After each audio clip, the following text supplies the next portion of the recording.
इगतपुरी तालुक्यात एका गावातील खासगी शाळेत शिकणाऱ्या 13 वर्षीय विद्यार्थिनीवर शाळेच्याच मुख्याध्यापकाने आपल्या सहकारी शिक्षकाच्या मदतीने अत्याचार केल्याची घृणास्पद घटना शुक्रवार दिनांक 7 फेब्रुवारी रोजी घडली आहे। शिक्षकी पेशाला काळीमा फासणाऱ्या या घटनेने तालुक्यात संतापाची लाट पसरली असून सदर शाळेत ग्रामस्थांनी ठिय्या आंदोलन करतानाच घटनेच्या निषेधार्थ गावात कडकडीत बंद पाळलाय।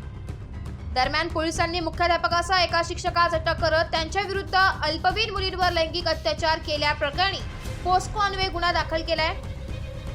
पोलीस सूत्रांच्या माहितीनुसार इगतपुरी तालुक्यातील एका खासगी शाळेत शुक्रवार दिनांक 7 फेब्रुवारी रोजी दुपारी 1:30 ते 2 वाजेच्या सुमारास ही घटना घडली आहे। शुक्रवारी सकाळी 9 वाजेच्या सुमारास 13 वर्षीय विद्यार्थिनी वर्गात उपस्थित झाल्यानंतर शाळेचे मुख्याध्यापक तुकाराम गोविंद साबळे वर्ष 53 याने या विद्यार्थिनी जवळ बोलावून मी सांगेल तेव्हा माझ्या घरी ये असे सांगत तिला घराचा पत्ता दिला। त्यानंतर दुपारी 1 वाजेच्या सुमारास शाळेतील शिक्षक गोरखनाथ मारुती जोशी वर्ष 43 यांनी या विद्यार्थिनीला तुझी आजी साबळे सरांच्या घरी आली असल्याने तुला सरांनी त्यांच्या घरी बोलवल्याचं सांगत विद्यार्थिनीला साबळे यांच्या घरी पाठवले।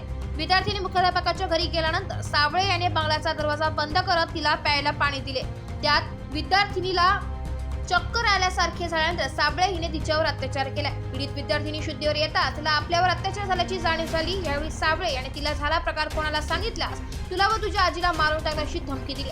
सायंकाळी पीडित विद्यार्थिनी घरी गेल्यानंतर तिला त्रास होऊ लागला। तिने घडलेला प्रकार आपल्या आजीसमोर कथन केल्यानंतर त्यांनी तात्काळ घोटी पोलीस ठाण्यात धाव घेतली। पोलीस पीडित विद्यार्थिनीच्या फिर्यादीवरून मुख्याध्यापक तुकाराम साबळे व त्याला मदत करणारा शिक्षक गोरखनाथ जोशी यांना अटक करत पोस्को अन्वये गुन्हा दाखल केलाय। नाशिक लोकशाही न्यूज साठी प्रतिनिधी युवराज राजपुरे घोटी।